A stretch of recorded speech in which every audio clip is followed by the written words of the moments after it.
China emerges as potential strain on U.S.-Israel relationship. Increasingly close ties between China and Israel risk straining the special relationship Israel has with the U.S., especially as Washington ramps up its feud with Beijing over the spread of the novel coronavirus pandemic. The historic alliance narrowly avoided a diplomatic fallout this week, with Israel relenting to U.S. concerns and delaying a Chinese infrastructure project in the country, coinciding with a whirlwind visit by Secretary of State Mike Pompeo to Jerusalem. While the U.S. has long expressed concern to Israel over its ties with China, Israeli officials have signaled they are not stepping back from relations with Beijing entirely. Pompeo used his latest visit to highlight the risk of doing business with the Communist Party. "We do not want the Chinese Communist Party to have access to Israeli infrastructure, Israeli communication systems, all of the things that put Israeli citizens at risk," Pompeo said in an interview Thursday with an Israeli news channel, and in turn put the capacity for America to work alongside Israel on important projects at risk as well. Chinese officials shot back, accusing Pompeo of raising the alarm on security risks, without producing any concrete evidence. They called his comments absurd, and expressed hope that Israel will defeat the political virus. China's relations with Israel were thrust further into the spotlight on Sunday when the Chinese ambassador to Israel was found dead at his official residence in the city of Herzliya, north of Tel Aviv, from a suspected heart attack, according to Israeli officials. No foul play is suspected, though China is sending a team to investigate the death and collect the body. Still, Pompeo's short visit came with a diplomatic win for the U.S. Israeli Prime Minister Benjamin Netanyahu reportedly delayed signing a $1.5 billion contract for a desalination plant with the Hong Kong-based Hutchison Water International in response to U.S. concerns. Ram Ben Barak, a member of Israel's Yesh Atid political party and former deputy director of the Mossad, Israel's foreign intelligence service, said it was a wise decision on Netanyahu's part. "We have to make decisions today to make sure we are not stuck between the Americans and the Chinese tomorrow. Why put ourselves in that silly position?" he told the Financial Times. "We don't have anything against China, or Hutchison as a company, but if our best ally, the U.S., has concerns about this project, we should recheck it, and give them all the information they need to be calm and relaxed here," he added.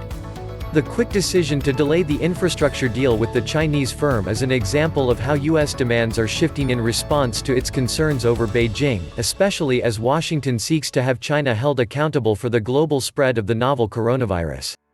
The secretary doesn't have a problem with people having relationships with China or having trade with China, a senior State Department official said in a briefing with reporters after Pompeo's trip to Israel.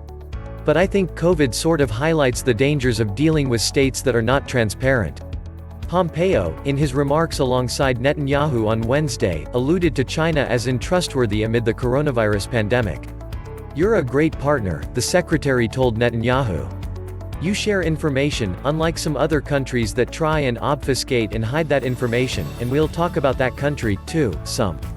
Israel had earlier put a prohibition on any deals with China related to the military in response to U.S. demands, and it has blocked the Chinese telecommunications company Huawei from operating its 5G network in the country.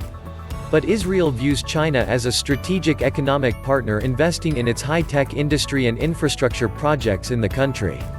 And the Chinese have in turn increased their investment, putting up to $1 billion between 2013 and 2018 in the Israeli health and biomedical sectors, the Jerusalem Post reported, and approximately $325 million in Israeli high-tech in 2018, according to Reuters. The Chinese firm SIPG is set to run a port it's building in the Israeli coastal city of Haifa for 25 years, a project that also drew pushback from the U.S.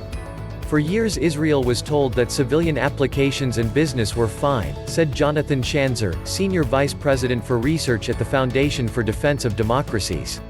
The think tank has troubleshooted discussions and possible solutions for providing alternatives to U.S. allies to shift away from their reliance on China in areas the U.S. views as a threat to national security. "This is a very recent shift that Israel is now adjusting to, and they are feeling a bit whipsawed over this," he said.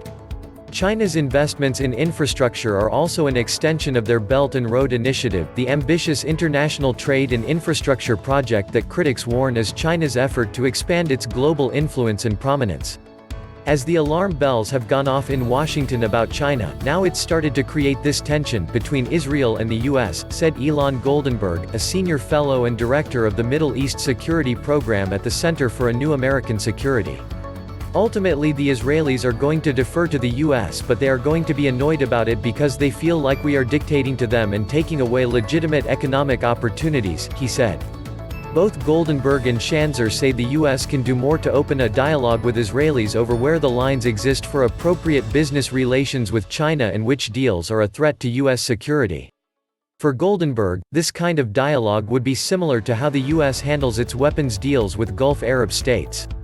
We like to sell arms to the Gulf states because it's good for our defense industry and our broader interests, but it freaks the Israelis out, Goldenberg said. But we figured out a way to strike the balance, he said, adding that a similar model should be applied to how Israel wants to engage with the Chinese.